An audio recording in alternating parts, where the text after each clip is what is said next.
안녕하세요. 내 집 마련 과외쌤 박모지입니다. 네, 드디어 미국에 이어서 한국은행에서도 3년 2개월 만에 금리 인하가 시작되었다는 소식 들으셨을 거예요. 집값 어떻게 될까요? 부동산 어떻게 될까요? 좀 질문하시는 분들이 많습니다. 제가 진행하고 있는 내 집 마련 과외, 과외학생, 수강생 분들도 이 부분을 많이 물어보시는데요. 오늘은 이 이야기를 해보려고 합니다. 3.5%에서 3.25로 낮췄죠. 먼저 최근까지의 부동산 시장을 살펴보면 코로나로 인해서 저금리와 또 막대한 유동성 때문에 크게 작년 말 올해 초 서울 강남을 중심으로 회복을 하는 중이었는데 이 상황에서 금리를 인하한다는 건데요. 간단하게 생각하면 이제 부동산 가격이 더 빠르게 상승하지 않을까라는 생각을 하실 거예요. 그럼 왜 지금 금리 인하를 할까요? 지금 한국은행이 금리를 인하하는 이유는 경기 침체 우려 때문입니다. 소비와 투자가 줄어들어서 경기가 둔화될 조짐이 보이니까 이를 이제 막으려고 경기를 부양하기 위해서 금리 인하를 선택한 거죠. 그렇다면 금리 인하를 하면은 왜 경기를 살릴 수가 있을까요? 금리가 낮아지면 개인이나 기업 모두 대출에 대한 그 이자 비용 부담이 줄어들겠죠. 그러다 보니까 대출을 받아서 더 많은 소비와 투자를 할 가능성이 높아지기 때문에 기준금리를 인하하면은 경기를 좀 살리는 방향으로 간다라고 생각하시면 됩니다. 근데 금리 인하가 경기 부양을 위해서 당연히 유용한 그 전략이긴 한데 여기에는 한 가지 문제점이 있어요. 바로 자산 가치가 상승한다는 건데요. 화폐 가치가 떨어지니까 금이나 은, 또 부동산과 같은 실물 자산에 대한 그 투자가 급격하게 또 늘어나게 되고 가격이 과열될 수 있는 위험이 있다는 점이죠. 그래서 이창용 한국은행 총재도 금리 인하를 발표하기 전에 특히 서울 부동산에 대해 말을 많이 했었죠. 국토교통부 장관도 아니고 한국은행 총재인데도 부동산에 대한 말을 이례적으로 많이 했었습니다. 또 정부는 기준금리를 인하하더라도 은행을 통해서 자율 규제를 지금 하고 있는 상황이에요. 주로 수도권, 서울과 수도권의 말이에요. 이런 상황에서 기준금리를 인하하니까 은행권은 슬슬 예금과 적금 금리를 내리기 시작합니다. 예금 금리는 내리는데 대출 금리는 그대로 둔다.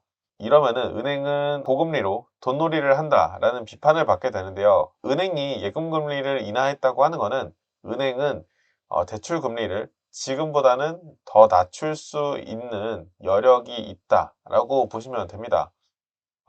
이런 상황에서 은행의 대출은 연말이 될수록 막히고 연초가 되면은 대출이 풀리는 경향이 있거든요. 왜냐, 한 해 목표를 채워야 되는데 상반기에 바짝 미리 실적을 채워둬야지 하반기에 허둥지둥하지 않을 수가 있으니까요. 그래서 지금 하고 있는 은행권의 자율 대출 규제는 내년 초에는 좀 하기 힘들 수도 있습니다. 내년이 되면은 제 생각에는 자율 규제는 힘들어질 거라고 생각을 합니다.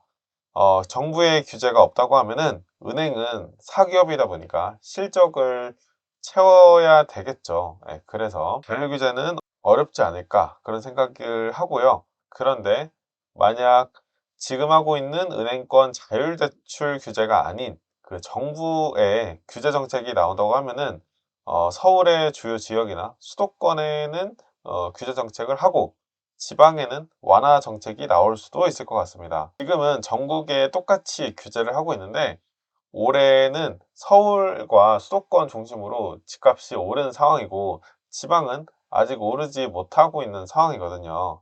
물론 최상급지 해운대구나 저기 둔산동은 조금 다릅니다. 아무튼 여기까지 보신 분들은 그래서 집값 오르는 거야 내리는 거야 이거에 대한 답을 원하실 것 같은데요. 제 생각은 오를 것 같습니다.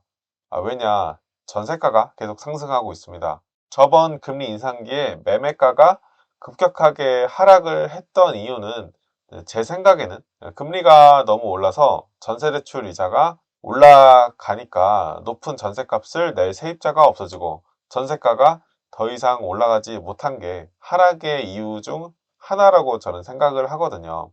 그런데 금리가 낮아진다는 것은 세입자의 전세대출 부담이 적어진다는 것을 의미를 합니다. 그래서 지금도 거의 연속 1 년째 73주째 오르고 있는데 앞으로도 내릴 가능성은 거의 힘들지 않을까라고 생각이 들고요.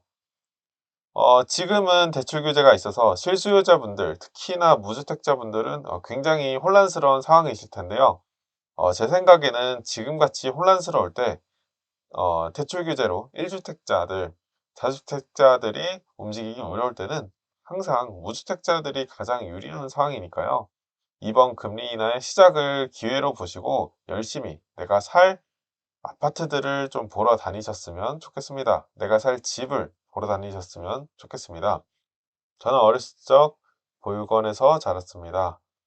부모가 없는 저 같은 사람도 부동산을 사서 투자를 하고 있고 또 많은 분들의 내 집 마련을 도와드리고 있거든요. 이 영상을 지금까지 보고 계시다고 하면은 내 집 마련을 진정으로 좀 원하는 분이실 거예요. 지금 시기의 기회를 꼭 잡아야겠다고 생각하셨으면 좋겠고요. 절대 포기하지 마시고 내가 살 보금자리를 매수하시는데 좀 관심을 가지고 실행을 좀 하셨으면 좋겠습니다. 제 생각에는 내년 초까지는 좀 많이 돌아다니시고 좋은 집을 매수하셨으면 좋겠습니다. 이 영상이 누군가에게는 큰 도움이 되시길 바라겠고요. 감사합니다. 행복한 하루 되세요.